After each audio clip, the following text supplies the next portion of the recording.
Peter Drucker once said that only three things happen naturally in organizations: friction, confusion, and underperformance. Everything else requires leadership. Well, the Google founders did not agree with Drucker's sentiments here. Back in the early 2000s, they thought that actually their managers were getting in the way. They thought their best engineers and technical experts could do their jobs even better without the hierarchy. And so they flattened the organization. They got rid of the management structure. What do you think happened? Chaos happened.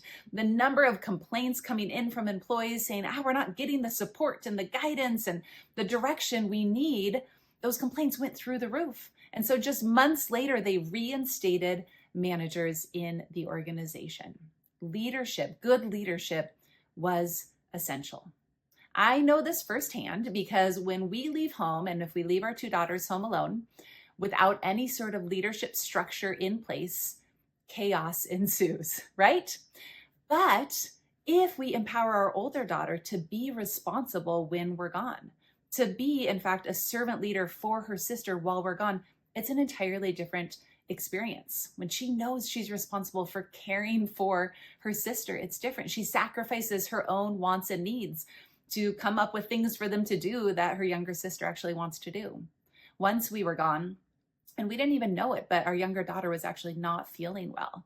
And we came home that evening to our older daughter sitting by Harper in her bed, reading her a story as she was just caring for her as she wasn't feeling well. She took that leadership responsibility seriously. And so the call to action today is twofold. One, if you are an employee who is frustrated with the leadership in your organization and you are feeling like, I could do my job even better without a manager, I want to encourage you to think about the experiment that Google ran and find ways to value your leadership. Find ways to ask for what you need from your leader if you are not getting it, and recognize that there is beauty and goodness in the organizational structure that exists when we have a leader in place who truly is caring for the team well. And if you are a leader, if you are in a formal management position, I want you to take your job even more seriously than you ever have, to recognize you are responsible for ensuring that the friction and the confusion and the underperformance does not exist on your team. If those things are happening, you have a responsibility and an opportunity to level up your leadership to address it.